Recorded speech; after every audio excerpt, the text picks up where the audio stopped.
Oke, selamat sore Mas. Sore Mas. Bisa diperkenalkan dulu namanya siapa dan alamatnya di mana ini Mas? Nama saya Utuh Prasetyo, biasa dipanggil Utuh.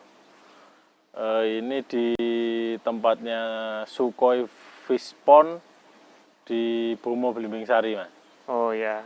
Jadi ini teman-teman, kita sudah pernah ngeliput yang ada di sini kemarin waktu ada kontes KC ya, keeping kontes. Betul. Kita upload di sini lagi karena sekarang mau ada perkawinan ya Mas ya? Ya, pemijahan ikan karasi Mas.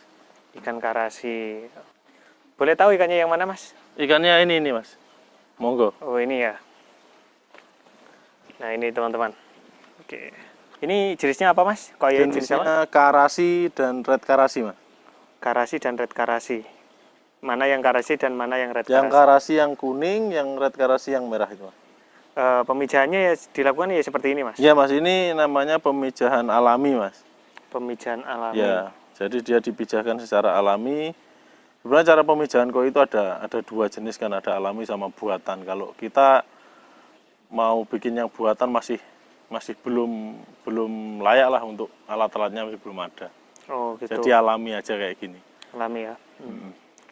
Ini berarti dibiarkan satu kolam ini dengan 3 indukan ini berarti ya? Satu indukan, dua pejantan ya. Oh iya, 1 indukan, 2 pejantan. Ini dibiarkan selama berapa hari Mas? Selama satu malam Mas. 1 malam. 1 malam. Nah itu kan sudah kelihatan mepet-mepet gitu, itu tandanya memang sudah cenderung mau kawin, dia sudah birahi. Oh gitu. Tandanya seperti itu ya? Tadi kan dipisahkan dulu jantan dengan betinanya beberapa jam, nanti dimasukkan pejantan yang sekian jam itu pejantan baru masuk. Jadi biar birahinya lebih bagus. Oke. Nah waktu pengawinan gini ini dikasih pakan nggak Mas? Enggak, ini harus puasa dulu 2 hari biasanya. Harus puasa dulu 2 hari? Harus puasa dulu 2 hari. Nanti dikasih makannya ketika setelah ini, besoknya?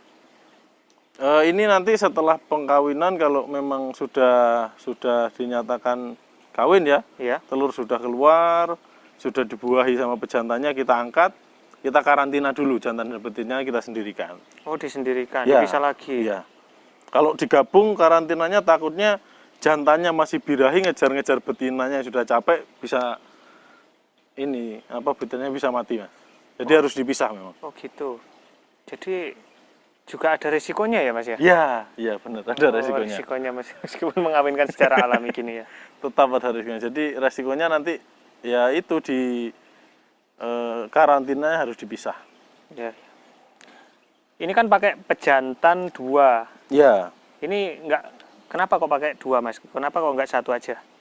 Kalau pakai pejantan 1 itu biasanya lebih ke perkawinan buatan Mas. Kalau alami ini sebenarnya sih yang lebih bagus 3:1. 3:1. Ya, 3 pejantan, 1 betina. 1 betina itu lebih bagus karena sperma yang dihasilkan nanti juga lebih banyak. Juga lihat size dan ukurannya pejantan dan betina juga, kalau memang cukup besar ya 2 aja cukup lah untuk pejantannya. Oke, tadi bicara tentang size, kita tanyakan ukuran untuk betinanya ini berapa senti ini Mas? Kalau betinanya itu kisar 75 cm Mas. 75 cm. Iya. Kalau yang jantan? Yang jantan kisaran 60-an. 60-an. 58 60 lebih lah. 58 60. Iya. Nah, kalau untuk mengetahui jantan dan betinanya itu bagaimana Mas? Kalau untuk mengetahui koi yang jantan itu dilihat dari bodinya aja Mas, kelihatan. Dari bodinya. Biasanya kalau jantan itu lebih tidak lebih lebar dari betina lebihnya. Tapi kalau dipegang bisa juga sih, kalau dipegang itu dari sirip biasanya. Sirip atau badan itu kalau jantan itu lebih ada kasarnya. Kalau betina itu lebih halus. Kalau dilihat dari dari atas ini misalnya. Dari atas ya body lah. Body ya. Kan kelihatan beda jauh. Mungkin di kamera agak sedikit nggak kelihatan ya, tapi kalau ketemu langsung di sini itu bisa kelihatan. Dari bodinya aja, rampingnya aja beda ya Mas ya? Iya betul. Saya aja orang awam ini ngerti. ngerti sedikit tapi kelihatan soalnya kalau dari atas. Berarti kayak lele ya Mas ya? Ya, Pemijahannya? hampir sama lah kalau pemijahan alami di beberapa ikan itu sama. Iya. Ini nggak dikasih hormon atau vitamin apa-apa gitu Enggak Mas, kalau ini enggak. Kalau hormon itu biasanya pemijahan buatan. Oh, Jadi di apa ya, biar cepat matang gonat itu biasanya dikasih hormon. Kalau ini kan memang pejantan dan betina sudah dipilih. Dua-duanya sudah memang matang gonat ya. Jadi apa, pejantannya sudah birahi, badannya sudah kasar semua. Terus betinanya memang sudah waktunya bertelur. Jadi warna kelamin betinanya itu sudah merah. Itu sudah waktunya bertelur. Oke. Nah, biasanya sekali bertelur itu ada berapa butir, Mas? Kalau butir kita tidak pernah ngitung secara apa ya, secara detail lah. Tapi kalau dengan ukuran betina 75 biasanya itu kalau 200.000 lebih kayaknya. 200.000. Iya, kalau betina sebesar ini kalau tapi untuk penetasannya biasanya kalau alam ini kan tidak seperti buatan. Ya, ya. Jadi pencampuran apa namanya? Pencampuran sperma dan telur itu tidak seperti kalau buatan. Kalau ini misalkan telur terbuahnya 50-70% itu sudah bagus, Mas. Oh gitu. Nah biasanya gitu itu menetas semua apa enggak, Mas? Enggak, Mas, pasti ada nanti yang istilahnya kalau anak-anak koi itu bonor, Mas. Telur bonor itu pasti ada. Yang tidak terbuahi pasti ada. Oh. Paling kisaran yang 30-40% lah. Tapi cukup tinggi ya, Mas ya? Iya, kan dari 200.000 kan masih ratusan ribu juga. Iya tapi kalau dihitung persentase kan agak tinggi. Agak gitu. tinggi, iya. Iya. Ini berarti yang polosan ya, Mas ya? Jenis yang polosan. Jenis ikan polos, Mas, ya benar. Kan biasanya ada yang ya seperti ini. Ini kan poleng-poleng ya, Ya, banyak warna. ini ikan warna calon-calon pejantan, Mas, ini. Ya. Nah, untuk indukan yang sebesar ini, Mas, 75 cm, itu butuh berapa tahun ini? Ini kebetulan umur indukannya 4 tahun, Mas. 4 tahun? Umur indukannya kebetulan 4 tahun. Ini saya lihat di sela-sela kolamnya itu ada rumput Jepang ya, raffia ya? Ya. Ini digunakan untuk apa, Mas? Itu tempat bertelur, Mas. Itu kakaban namanya. Jadi nanti ikannya yang betina akan cenderung bertelurnya di kakaban-kakaban ini. Oh gitu. Makanya kan dari tadi kan muter-muter di situ aja. Oh iya. Itu masih apa ya? Ya masih lihatlah nanti dia mau bertelur di mana itu. Berarti ini harus banyak ya, Mas ya, kakaban-kakaban ini? Iya, Mas. Lebih banyak lebih bagus lah sebenarnya. Cuman kadang kan meskipun telur itu ada di bawah lantai tetap bisa terbuai. Ini paling nanti bertelurnya dia jam 12 malam gitu baru keluar telur. Ini masih mancing-mancing birahi ini. Oh gitu. Untuk prosesnya berarti malam ya, Mas? Malam. Bertelurnya malam sampai pagi biasanya. Oke, pertanyaan saya, ini kenapa harus dipisahkan dari indukan-indukan yang lain, Mas?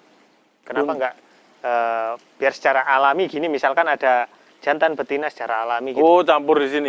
Itu enggak bisa, Mas. Soalnya kalau ikan itu banyak di kolam biasanya nanti telurnya dimakan, Mas. Oh, kanibal juga ternyata. Oh iya. Kalau di telurnya dia pasti makan. Nanti ini aja habis, pokoknya dia selesai bertelur kita harus angkat. Kalau enggak habis dimakan. Oh, gitu. Karena misalkan puasa jam tadi ya? Iya, puasa. Karena kan habis puasa soalnya pasti lapar. Iya. Jadi misalkan jam 6 sudah selesai ya jam 6 harus diangkat, jam 5 selesai jam 5 harus diangkat. Jadi nanti dikontrol terus. Jadi enggak boleh habis gini ditinggal, enggak bisa. Oh, iya. Jadi seperti itu. Ini biasanya siklus kawinnya berapa bulan sekali ini? Kalau itu kadang tergantung cuaca, Mas.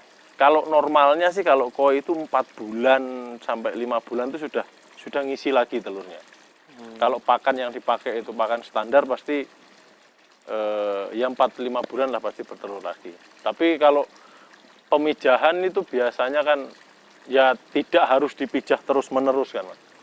Kan kasihan juga ikannya. Oh ya, pasti ada istirahatnya ya. Iya, betul. Oke. betul. Ya. Nah, pakan yang bagus untuk koi itu apa, Mas? Pakan yang bagus itu intinya proteinnya tinggi, Mas. Tidak tinggi juga sih, yang penting nutrisinya cukup lah untuk ikan. Jadi tidak terlalu banyak lemak, Ya. tidak terlalu tinggi protein. Jadi ya banyak lah kalau merek-merek pakan koi itu yang bagus kan ada kayak JPD itu bagus, ada Odakan itu bagus. Terus yang pakan-pakan standar, jadi tergantung lah Mas kalau pakan aja. Ya. Kalau di koi ini kendala paling besar itu apa, Mas? Kendala Dari pemijahan ini maksudnya? kalau dari pemijahan ini pasti di karantina nanti Mas setelah ini. Oh, gitu. Jadi kendalanya di apa ya, ikannya kan pasti capek. Iya. Satu malam kayak betina dikejar-kejar terus sama pejantan itu. Iya. Jadi karantinanya memang harus bagus Di situ ya. di situ. Kalau masalah apa namanya kendala umum ya kalau koi memang di penyakit, Mas. Penyakit ya. Biasanya kan di bulan Mei itu mulai udara agak dingin-dingin, udara tidak stabil itu memang biasanya rentan lah banyak penyakit. Tapi kalau kolam-kolamnya standar sih kayaknya tidak. Oh, gitu. Pengaruh nggak cuaca hujan dengan panas? Pengaruh, Mas. Sangat pengaruh. Kalau koi itu suhu lah sebenarnya yang lebih, suhu yang stabil. Suhu yang stabil. Suhu stabil itu lebih apa ya? Lebih gampang lah merawat koinya. Oh, gitu. Nah, ini saya kelupaan tanya ini, Mas, kemarin. Gimana? Ini kan lokasi jenengan ini dekat dengan pantai, Mas. Pesisir kan ini? Iya, dekat. Bahkan cuman berapa ratus meter? 200 meter. 200 meter dari pantai, teman-teman. Iya. Nah, ini untuk koi cocok nggak, Mas? Kalau menurut saya cocok-cocok aja, Mas. Kalau untuk koi. Oh, gitu. Jadi tergantung perawatan juga sih yang lebih bagus. Kan karena saya sering lihat koi-koi itu biasanya yang budidaya itu di daerah dingin ya. Di daerah gunung Daerah lah, karena gunung ya. kalau di gunung kan mungkin sumber airnya lebih mudah. Melimpah ya. Jadi ya namanya budidaya ikan itu nomor satu kan air. Ya. Air semakin mendapat air yang lebih murah ya dapat untung yang lebih besar. Gitu. Itu. Ya. Tapi kan kalau di sini kan dari sumur ya, Mas? Sumur. Ya. Oke. Jadi alami nih ya. Berarti sumurnya juga masih ini ya, steril ya. Steril. Oke, Mas, itu saja untuk video kita kali ini. Terima kasih kesempatannya. Siap Mas. Mudah-mudahan jadinya nanti banyak Ya, sehat-sehat. amin. Itu saja teman-teman untuk video kita kali ini. Jangan lupa untuk klik like, komen di bawah, lalu subscribe di channel kita Jaring Usaha. Sekian dari kami, salam pengusaha, salam semangat, salam cuan.